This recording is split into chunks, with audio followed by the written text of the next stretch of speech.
Hi, so this week we're going to talk about what do you do when you have a non-supportive spouse. I'd like to start this conversation first of all by saying that I am not a trained professional or a counselor or anybody who's qualified to give any kind of professional advice. I'm just me, your friend and mentor maybe who has walked this journey alongside you or maybe before you if you're just getting started. And I'm just here to share what I have learned and what I know. And one of the things that I don't know personally is what it's like to have a non-supportive spouse. And I just like to say that right up front. My husband is very supportive of our children. Um, but here's what I want to say. If you do have a spouse or partner who's not supporting your children, the only person who gets to decide what you are going to do about that at the end of the day is you.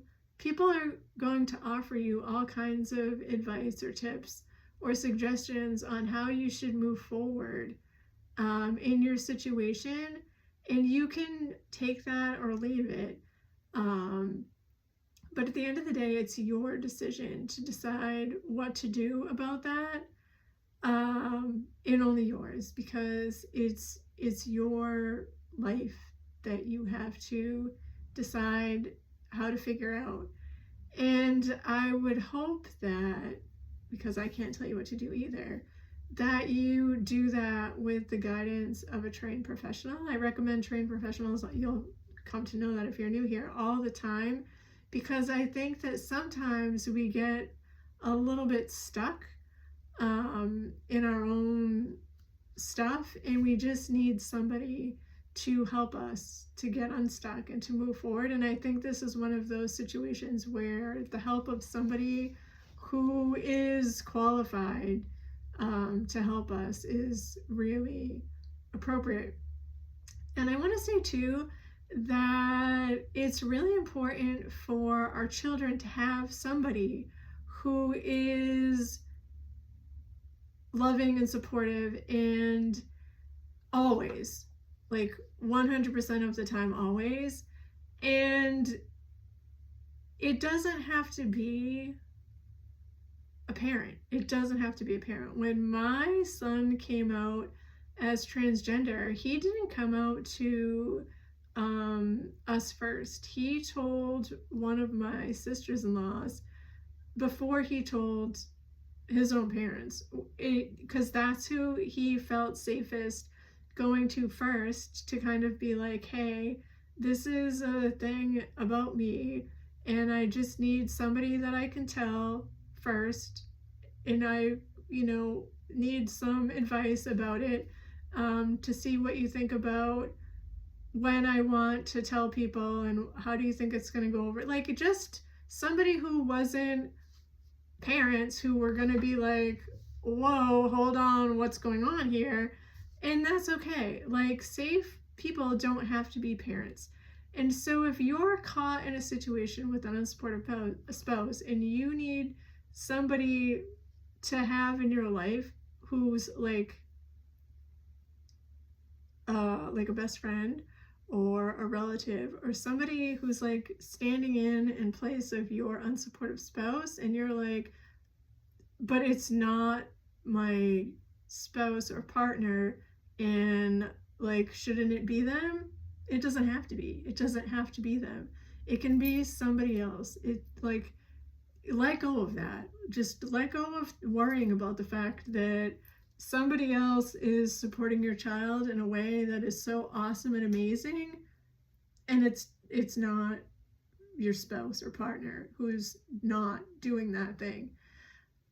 That's okay. It's really okay, because your child's getting the support and the love and the care that they need, and that is the most important thing. And here's what else I want to say, and then we can wrap this up because I don't want this to go too long. There's a lot of reasons why your spouse or partner may not be able to support your child. And I don't want to get into them all here because this video will be like super long, but it's going to be, it's up on a post up on my website. You can go read about it there. You click on the link in my bio, click on most recent blog post or whatever most recent post, and it will take you right there. And some of them are ways that your spouse will be able to move forward and be supportive.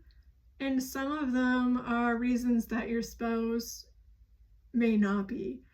And where do you go from there? And that is your decision.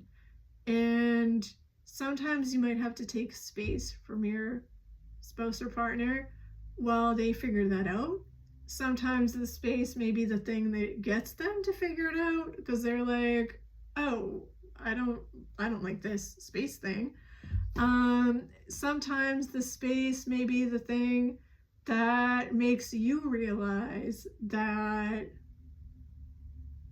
they're not going to figure it out, and then you need to make some decisions about what going forward looks like.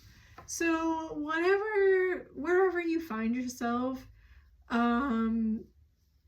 know that I didn't start this discussion this week to be like, here are all the answers, because I don't have the answers. Because the person who has the answers, really, at the end of the day, is you. Sometimes you just need someone to tell you that it's okay to start doing the work to figure out what the answers are to do about your partner who's not supporting your child. And you may already know what those answers are in your heart. You just have been stuffing them down because it's hard and it's painful. And what does that mean if the answer is something that you can't or don't want to think about? It means that it's hard and it's painful, but at the end of the day, you have to do what's best for your child and what's best for you.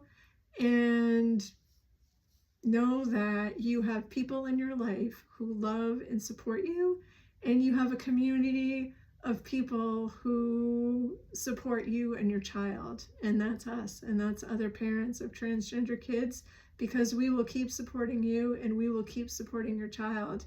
And if we are the only people that you have other than you and your child, then let us support you all the way, because we'll be here all the way. All right, and now I've rambled on for too long already, and I'm sorry for how long this video is.